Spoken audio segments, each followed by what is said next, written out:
আযান কার নামে দেওয়া হচ্ছে? নামাজে সালাম কার নামে বলা হচ্ছে? আসসালামু আলাইকা আইয়ুহান নবী কার জন্য বলা হচ্ছে? আল্লাহু আকবার, আল্লাহু আকবার। আল্লাহ বলতেছেন ইন্না আওলান নাসে বে ইব্রাহিম, ইব্রাহিম আলাইহিস সালামের জন্য হকদার লাল্লাযিনা তাবাউহু, যারা ইব্রাহিম আলাইহিস সালামের তাবেদার। ইত্তাবাউহু, যারা ইব্রাহিম আলাইহিস সালামের তাবেদার অনুসারী, তারা ইব্রাহিম আলাইহিস সালামের হকদার। আর ওয়াহাদান নবিয়্য, আল্লাহ বলছেন কি ওয়াহাদান নবিয়্য। আল্লাহ এখানে আমার নবীর আগে লফজ হাযা এনেছেন। কি এনেছেন? লফজ হাযা ব্যবহার করেছেন। কোরআনে কারীমের জন্য বলেছেন আলিফ লাম মিম যালিকাল কিতাব। কোরআন তো আমার হাতে আছে, কোরআনের জন্য আল্লাহ বলে দিচ্ছেন হাযাল কিতাব, কিন্তু কোরআনের জন্য বলেছেন যালিকাল কিতাব। কি বলেছেন? ইয়ে ও কিতাব। তো আমার নবীর ব্যাপারেও আল্লাহ বলতে পারতেন ইয়ে ও নবী, এটাও আল্লাহ বলতে পারতেন। কিন্তু আল্লাহ জানেন কিছু মানুষের আকীদা বাতিল হবে, নবীকে, নবীর কুরবতকে মানবে না, নবীর রহমতকে মানবে না, নবীর হায়াতুন নবী হওয়াকে মানবেন না। এই জন্য আল্লাহ বলতেছেন ও নবী নয়, ১,৫০০ বছর আগেও এই ইয়ে নবী, এখনো ইয়ে নবী, ময়দানে হাসরও ইয়ে নবী, নবী এখানেও হাজির, ময়দানে হাসরও হাজির।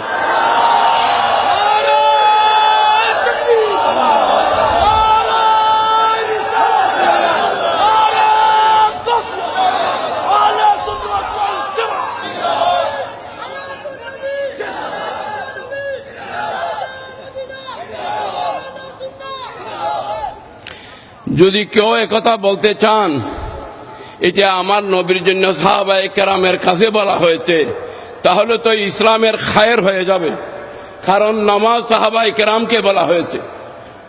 আমরা আজ নামাজ পড়তেছি, রোজা রাখতেছি, হজ করতেছি, আমাদের জন্য কোনো আয়াত নাযিল হয় নাই, কোনো আয়াতের শান নজুলে আমরা নাই, কোনো আয়াতের শান নজুলে আমরা নাই, কিন্তু হুকুমের মধ্যে আমরা আছি, হুকুমের মধ্যে আমরা আছি।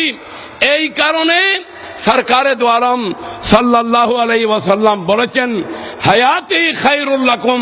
ইমাম আহমদ ইবনে হাম্বল মুসনাদ ইমাম আহমদের মধ্যে এই রওয়ায়াত মওজুদ। হযরত আব্দুল্লাহ ইবনে মাসউদ রাবি তিনি বলতেছেন হায়াতি খায়রুল লাকুম, আমার নবী পাক ইরশাদ করেছেন আমার হায়াতও তোমাদের জন্য আফজল, ওয়া মামাতি হায়াত খায়রুল লাকুম, আমার মওতও তোমাদের জন্য আফজল। আমার হায়াতও আফজল, আমার মওতও তোমাদের জন্য আফজল।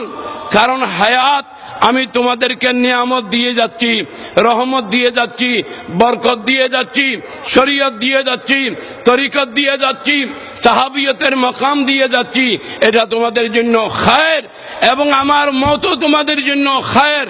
যেহেতু তুরাদু আলাইয়া আমালুকুম, তুরাদু আলাইয়া আমালুকুম, সহিহ বুখারী, যে আমার উপরে উম্মত তোমাদের আমল পেশ করা হয়, আপনি যে আমল করেন সেই আমল আমার নবীর সামনে পেশ হয়ে যায়। তুরাদু আলাইয়া আমালুকুম, নবী পাকের উপরে আমাদের আমল পেশ হয়। ফাইন রাইতু খায়রা, আমার নবী পাক বলেন যখন আমি দেখি যে উম্মত তোমাদের আমল খায়ের, তো হামিদুল্লাহ, আমি খুশি হয়ে আল্লাহর শুকর আদায় করি। হামিদুল্লাহ, আমি খুশি হয়ে যাই, আল্লাহর শুকর আদায় করি। ওয়াইন রাইতু গায়রা, এখানে যারা আরবি বুঝেন তারা ভালো করে জানেন এখানে শব্দ ছিল ফাইন রাইতু শাররা, কারণ খায়রের বিপরীত হইল শর, দিনের বিপরীত রাত, বালের বিপরীত মন্দ, খায়রের বিপরীত শর। আমার প্যারা নবী লফজের শর নবীর জানা আছে, কিন্তু স্বর শব্দ বলেন নাই। নবী বলেন, আমি যদি বলি তোমাদের খারাপি যদি দেখি, তোমাদের গুনাহ যদি দেখি, আমার নবীর জবানে যদি স্বর শব্দ বের হয়ে যায়, এটা তো গ্রান্টেড হয়ে যাবে, আল্লাহর দরবারে মাপ পাওয়ার কোনো সুযোগ থাকবে না।